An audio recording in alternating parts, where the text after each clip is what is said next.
começar, gravando. Gente, boa noite para vocês, boa noite, obrigado pela presença.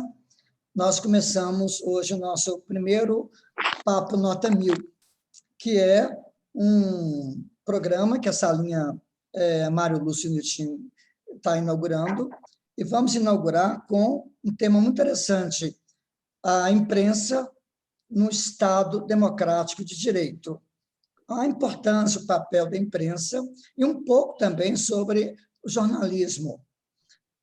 Nós vamos ter 2 blocos. O primeiro bloco será com a Alessandra, jornalista, tem uma experiência muito grande em vários meios de comunicação, e no segundo bloco, nós vamos passar o link outra vez, vamos fazer uma apresentação de um histórico da imprensa no Brasil e vamos apresentar no final questões do Enem, de outros vestibulares, inclusive questões abertas para poder treinar um pouco melhor o nosso aluno na redação de temas interessantes e pertinentes vinculados à imprensa e o Estado Democrático de Direito. Tá bom? Então, com vocês, inaugurando o nosso bate-papo Nota 1000, né? O nosso papo Nota 1000, 1000 para a redação, a gente tem aqui a presença ilustre da Alessandra Miser, jornalista. Boa noite, pessoal. Boa noite, Niltinho. Eu estou muito feliz com o convite, me senti muito honrada com esse convite.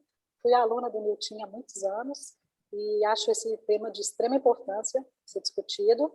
Então, hoje a gente vai ter muita coisa para falar aqui. Vamos começar já. Tem muito assunto para conversar. Vamos lá.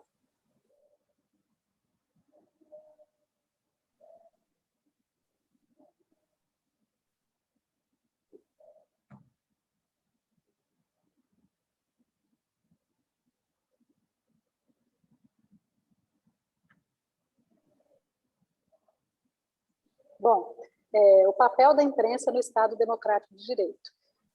Eu sou jornalista, como o Nilton falou, já trabalhei em vários veículos em Belo Horizonte, veículo impresso, assessoria de imprensa, revista, jornal, e depois eu saí de Belo Horizonte, fui trabalhar no interior do Pará, em Santarém, no oeste do Pará, fui editora da TV Globo de lá, depois fui para Governador Valadares, editora da TV Globo também, em Governador Valadares. Atualmente eu estou no estado do Rio como assessora de imprensa, e eu acho esse tema extremamente importante, um tema super atual, principalmente nesse momento que a gente está vivendo, momento de crise, momento de pandemia, e momento que a gente vê a imprensa muito desacreditada. Todo dia a gente vê nos noticiários cenas de agressão, de hostilidade, de todo tipo de ataques à imprensa. Então, acho que é um momento mais que oportuno para discutir o papel da imprensa no Estado Democrático de Direito. Então, vamos lá. Primeiro, eu vou falar um resuminho aqui do que a gente vai conversar hoje.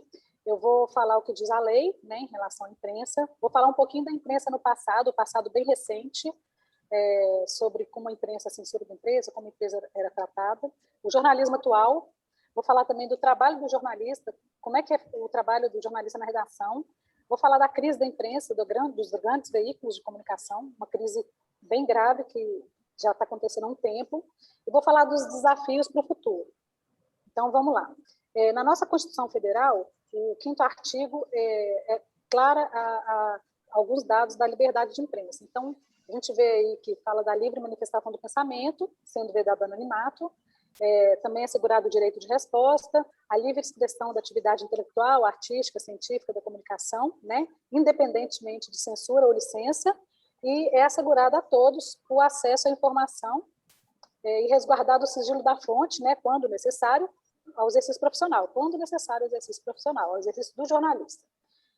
No 5º capítulo, tem aí mais algumas informações sobre a comunicação social, sobre a manifestação do pensamento, a criação, expressão e informação sobre qualquer forma, processo ou veículo, não sofrerão qualquer restrição, né? Está falando novamente aí que não pode sofrer nenhum tipo de censura, e tem outros dados aí, mas vamos seguir aqui.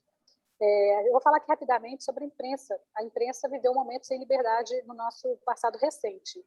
Em 2 momentos, tanto no Estado Novo quanto na ditadura militar, tinha uma grande censura aos veículos de comunicação.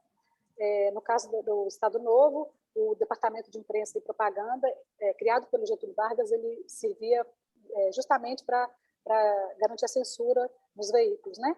Nos veículos de comunicação, na propaganda. Já na ditadura militar de 64, o governo ele tinha muito controle sobre a imprensa e as atividades artísticas, e além dos órgãos de controle da ditadura, também tinha a figura do censor, que era um profissional que ficava dentro das redações, ao lado dos jornalistas, fiscalizando tudo que eles escreviam, detalhe por detalhe. Então, assim, essa é a história, né? E nessa época foi criada a Lei de Imprensa, que é uma lei, foi criada em 67, né, 1967, e ela previa severas punições a jornalistas e meios de comunicação que fossem contra o regime. Então, não podia falar mal do presidente. No caso, a pena para jornalista que falasse mal do presidente da República, do presidente da Câmara dos Deputados, do Senado, ministro do Supremo, a pena aumentava em 1/3 em relação a caso o jornalista falasse mal de outras pessoas de poder. Então, vamos lá. E foi nesse cenário de muito controle, de muita censura, que foram criados os jornais alternativos da época. Um dos primeiros foi essa revista aqui, Pif Paf. Ela foi criada por Milor Fernandes, em 64. Depois vieram esse Jornal Opinião, Movimento, e o principal, o mais famoso, é o Pasquim. Ele foi lançado em 69. Ele foi um veículo que começou a falar mais de comportamento, fazia sátira da sociedade da época, mas depois ele foi ganhando algumas características de crítica política também. E é interessante porque o Pasquim ele começou com uma tiragem de 20 mil exemplares. Eles falavam que era muito para a época, mas no auge do Pasquim, que foi no início da década de 70, chegou a 200 mil exemplares. E era mais vendido do que as revistas semanais da época, Veja e Manchete, que eram as revistas mais vendidas. O Pasquim era mais vendido que as revistas tradicionais. A imprensa e o golpe militar. Aqui a gente vai ver alguns veículos que claramente estavam apoiando o golpe militar, 64. Então, muita gente acha que a imprensa foi só injustiçada e tal, mas ela apoiou o golpe também, no início do golpe militar. Que são exemplos de jornais garantindo esse apoio aí. E, voltando aqui, só queria ressaltar mais uma coisa.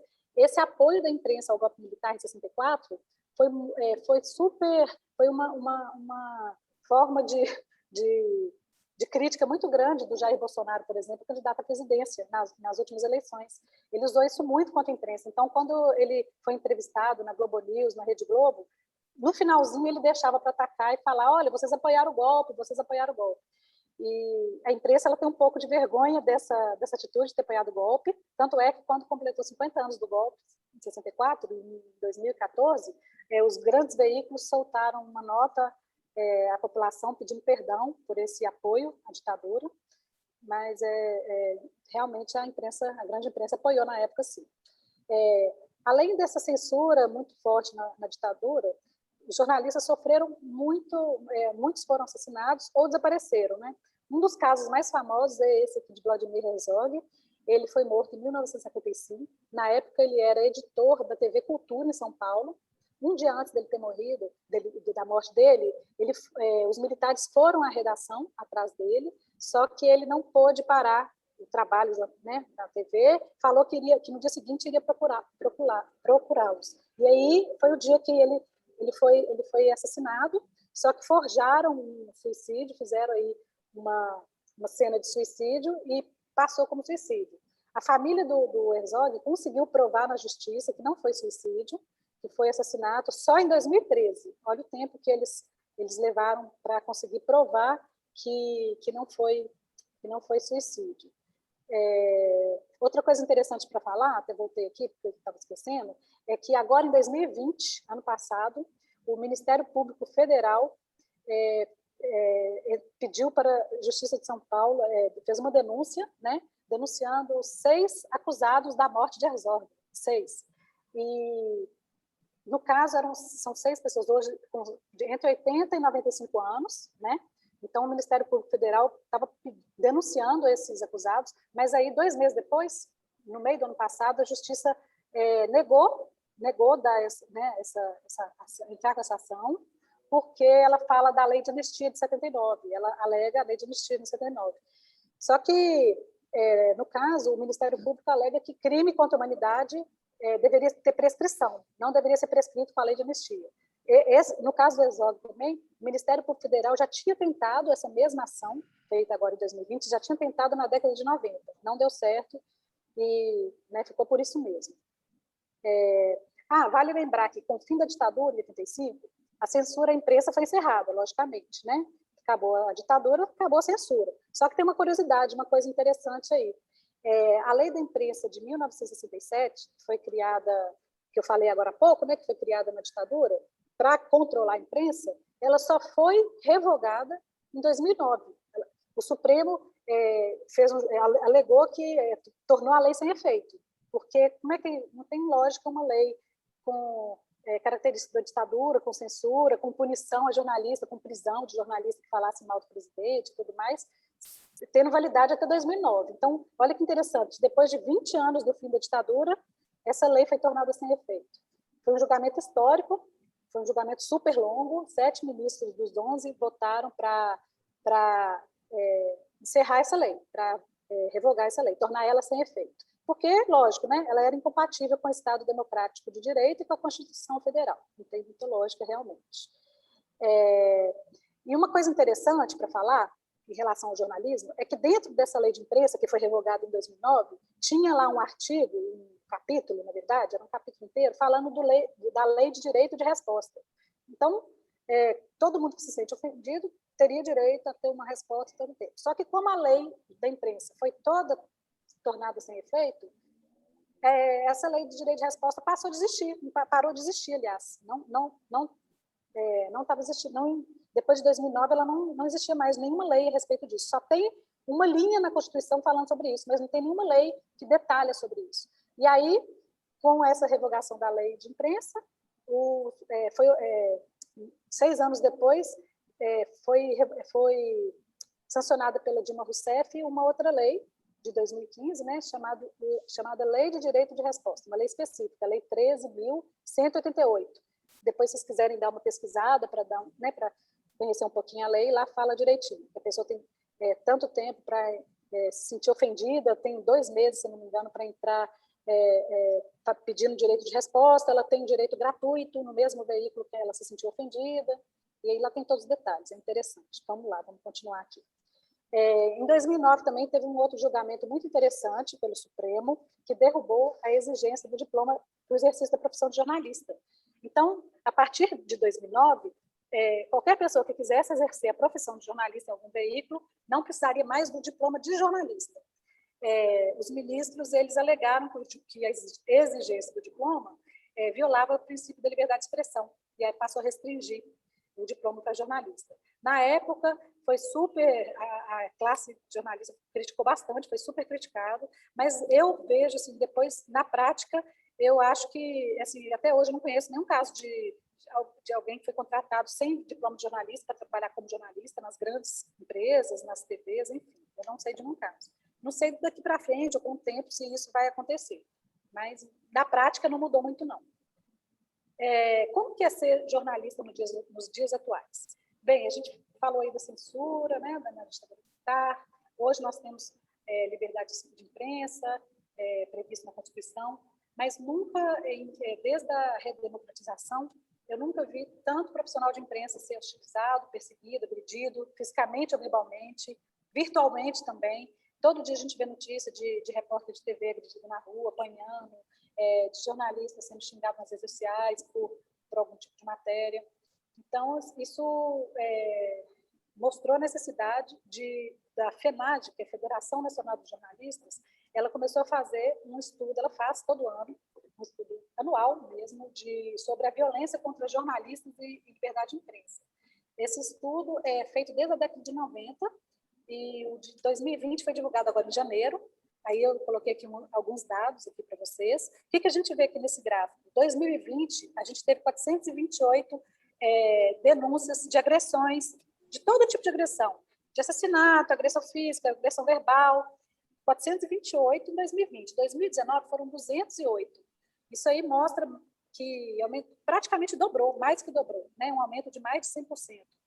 E a gente vê aí também outros momentos que a gente, 2013, a gente teve 189 casos, 2012 foi 81, foi mais que dobrou, ele foi um aumento maior do que esse agora desse ano.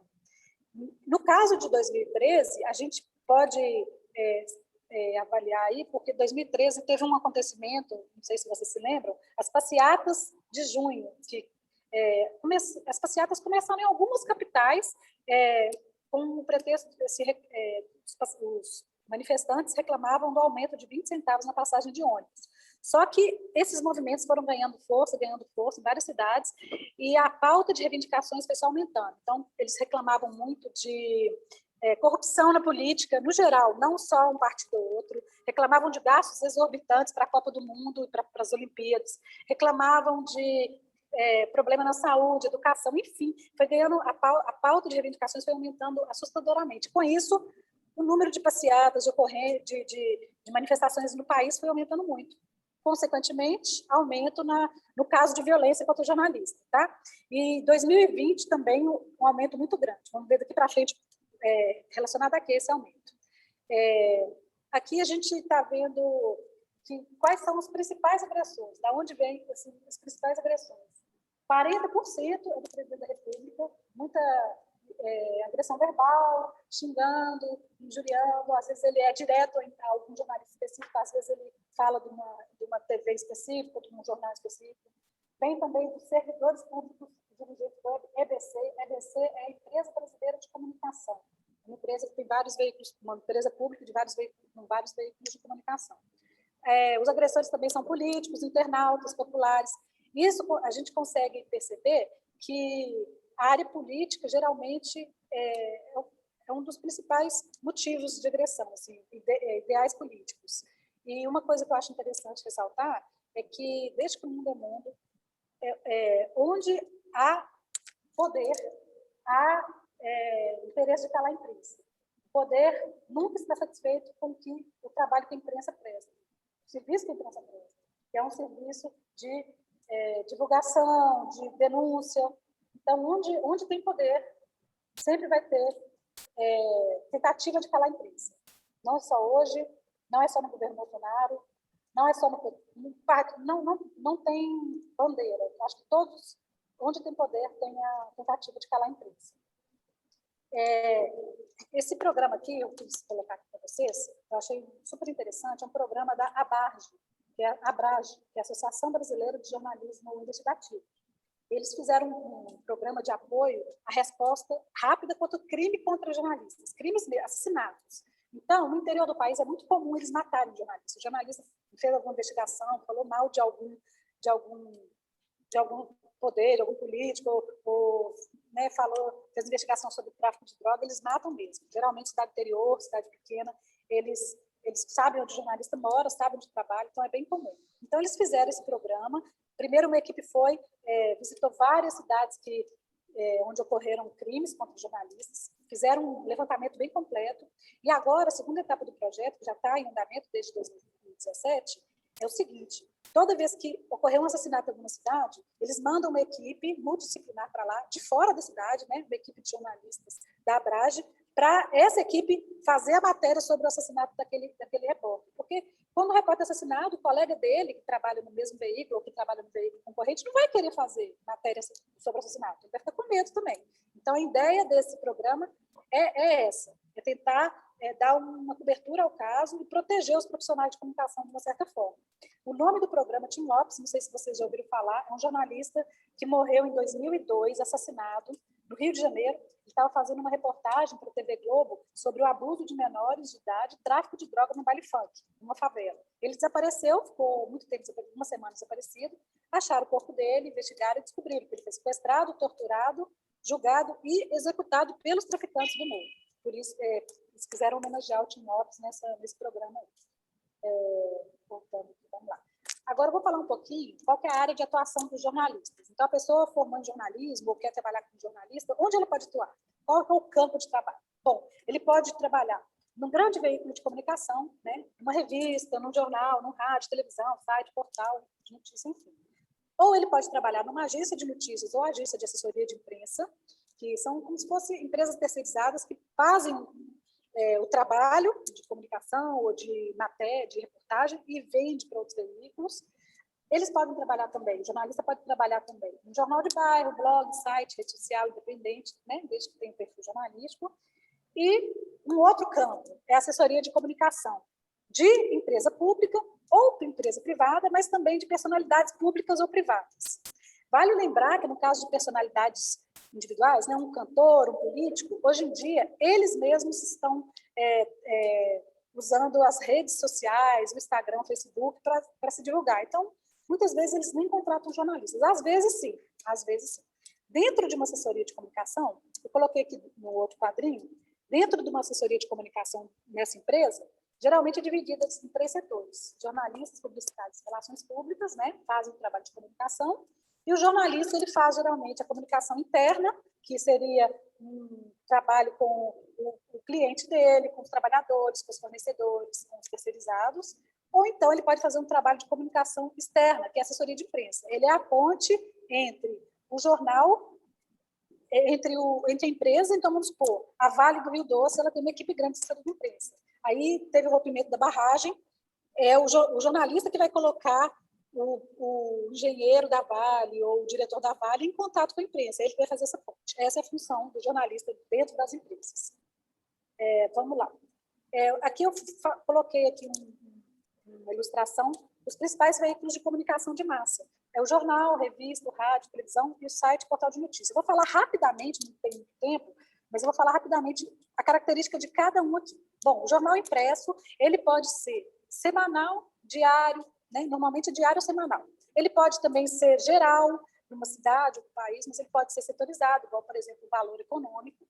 Ele né, textos e fotos. Geralmente, o texto do jornal é um texto objetivo, direto, mas também tem um setor do jornal de opinião, que geralmente é o editorial, é o opinativo, que é onde o jornalista pode colocar sua opinião a respeito de algum assunto. Coluna de notas é opinativo, charge, artigos, né? Tem vários profissionais da área de direito, da área de medicina, que escrevem semanalmente, quinzenalmente, artigos para os jornais, né? Para a Folha de São Paulo, o Globo, é bem comum, Estado de Minas. Agora, a revista. A revista também é um jornal, é um veículo impresso, né, de texto, porém a revista ela é mais analítica, ela é mais interpretativa, o texto dela é mais profundo. Quando ela vai fazer uma reportagem sobre tal assunto, ela contextualiza mais, ela puxa um pouquinho uma história, ela pega um caso semelhante que já aconteceu, ela aprofunda mais. Ela é mais aprofundada que um jornal. Normalmente, a revista é mais aprofundada. E, geralmente, revista semanal ou então mensal. Mensal, a gente tem revistas setorizadas, revista de arquitetura e decoração, revista rural, revista de carros, revista de moda, ou então revistas de notícias semanais, Veja, Época, Isto É, né? Carta Capital, enfim. O rádio é um veículo muito interessante. É um veículo que ele é um veículo ágil, rápido, dinâmico.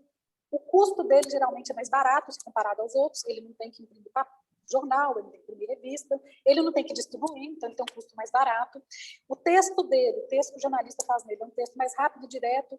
Toda hora o repórter de rádio tem que repetir a notícia no início, no meio, no fim, porque às vezes a pessoa que está ouvindo rádio está fazendo alguma coisa, limpando a casa, ouvindo rádio. Então ele é um veículo bem dinâmico. Você pode escutar de qualquer lugar do carro e tal. Outra coisa interessante é que o rádio vinha de uma crise muito grande desde o aparecimento da televisão. Só que agora ele deu uma retomada, ele deu uma respirada, ele deu uma retomada na sua atividade, no surgimento dos podcasts. Então, a gente vê muito podcast de notícia, tem sido uma experiência muito interessante. A televisão, ela já tem um plus a mais, assim, por rádio, ela tem a imagem. Ela é uma produção mais cara, porque precisa de uma equipe muito grande, precisa de equipamentos muito caros, mas hoje em dia, com smartphone, a gente consegue fazer reportagem em qualquer lugar. As TVs pequenas, as afiliadas do interior, estão usando muito vídeo repórter. O repórter vai para a rua com celular, e com o celular ele faz a matéria de lá, às vezes nem precisa do cinegrafista. Eu acho isso horrível, porque sobrecarrega o profissional e tira o emprego do cinegrafista, mas é um dinamismo que os smartphones trouxeram aí para a comunicação. A TV também, ela tem uma questão, o texto dela é um texto mais simples, assim como rádio, não é um texto tão aprofundado igual a revista, igual ao jornal, só que ela tem o uso da imagem, então ela é um texto diferente, porque ela não pode repetir o que a imagem está mostrando, ela tem que complementar. E já o site, portal de notícias, é um pouquinho de tudo. Ele é um pouquinho de jornal, um pouquinho de revista, um pouquinho de rádio, de televisão. Ele pode ser colocado áudio, pode ser colocado matérias em vídeo lá, pode ser colocado o texto, pode ser mais curto, direto, e pode ser também um texto mais profundo e analítico. O texto não tem limite de tamanho, pode ser um texto gigantesco, porque não vai fazer diferença, ele não vai ter que imprimir mais jornal para divulgar notícia, ele vai ser só o site, ele não tem gasto de ter uma matéria maior ou menor. Ele é um veículo ilimitado. Eu acho que hoje site, portal de notícia é o futuro aí da comunicação. Vamos lá, vamos seguir aqui. Então, o que é ser jornalista? Quais são as principais características que o jornalista precisa ter para atuar no mercado? A primeira coisa que eu ressaltei aqui, ele tem que ser comprometido com a informação correta, precisa e de interesse social e coletivo. Então, o jornalista ele se pauta pelo interesse público. Esse é o norte do jornalista. O jornalista que está aí no mercado de trabalho, está trabalhando, o guia dele é interesse público. E ele tem que tentar transmitir a informação mais correta possível. Como que ele consegue essa informação de forma mais correta? Entrevistando suas fontes. E a gente até brinca que o jornalismo a gente tem que ouvir os dois lados, mas não só os dois lados, a gente tem que ouvir todos os lados. 3 lados, quantos lados forem necessários. O jornalista tem que ouvir. Ele é vinculado com a verdade dos fatos, então sempre ele tem que se basear na verdade dos fatos. Ele tem que ser crítico às questões sociais, políticas, econômicas, ambientais, legais, enfim. Ele tem que ter um olhar sempre crítico a tudo e sempre desconfiado. Nunca acreditar numa primeira versão, nunca acreditar em uma só fonte. Ele tem que aprofundar o máximo possível para que ele consiga obter a melhor informação possível. Esse é o profissional de comunicação hoje, de jornalismo. Ele tem que ser curioso, ele tem que ler bastante, ele tem que ser ágil, porque geralmente ele não tem tempo para estudar muito tempo antes, então ele tem que sempre estar lendo muito, pesquisando, vendo filmes, séries, conhecendo o mundo, para que no dia que ele receba uma pauta, ele tenha pelo menos um pouquinho de conhecimento ali para escrever sobre aquilo, para falar sobre aquilo. Não é fácil, é uma área muito, muito difícil, mas muito interessante. Essa aí é uma frase muito usada no jornalismo, em qualquer lugar que a gente vai. A imprensa é o quarto poder. O que seria isso? A imprensa ela tem o poder de fiscalizar os outros 3 poderes: executivo, legislativo e judiciário. Poder de fiscalizar e poder de denunciar, sempre pensando no interesse público. Então, quando a gente fala em executivo, legislativo e judiciário, é claro que aí tem interesse público. Então, essa aí é a explicação que a imprensa é o quarto poder. Eu acho essa definição muito interessante, muito usada no meio. Aqui eu quis separar para vocês a diferença do informativo para o opinativo. É uma dúvida muito grande, muita gente fala comigo, o que é informativo, o que é opinativo, o que significa essas expressões. Informativo, ele assume o papel de observador da realidade e ele tem que focar nos fatos e nas informações. Ele tem que esquecer um pouco a opinião de lado. Então, nós, jornalistas, temos que deixar a opinião e tentar focar no fato em si. O que seria isso? A nota, a notícia, a reportagem, a entrevista. Já o gênero opinativo, ele expressa mais a opinião. Então, temos que ficar atentos aí. O editorial, comentário, artigo, ensaio, ele tem a opinião de quem assina. Vamos aqui rapidinho. Agora eu vou falar para vocês aqui rapidinho essa revolução digital. Hoje a imprensa vive uma crise muito grande. Um dos motivos da crise é a revolução digital. Por quê? A revolução digital praticamente levou todo o público para as redes sociais, para a internet, e tirou muita publicidade dentro dos veículos tradicionais.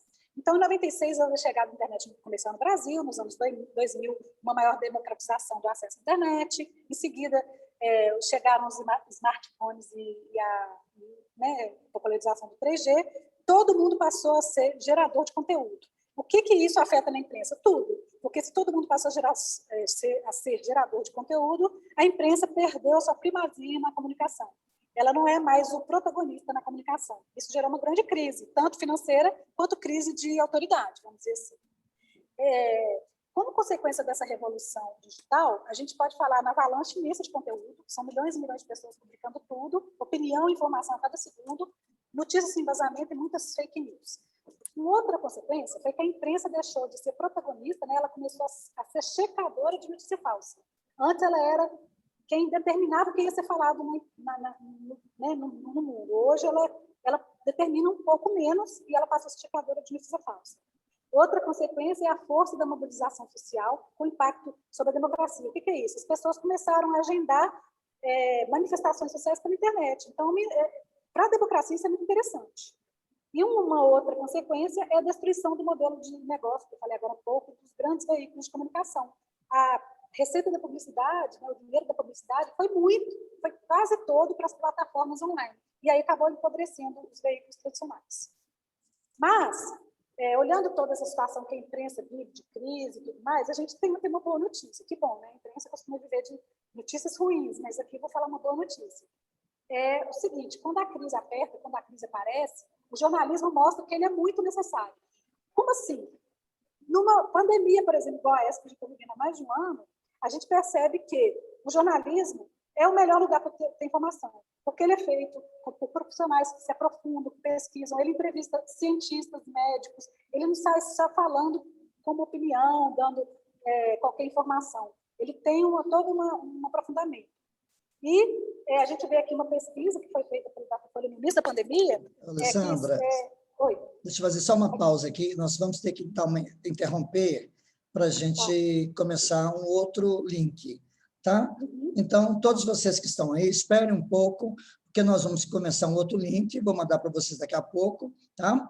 E vamos gravar e vamos começar um outro link daqui a pouquinho, tá certo? Além disso, eu ainda vou fazer uma apresentação também do histórico da imprensa no Brasil, tá? Só um minuto.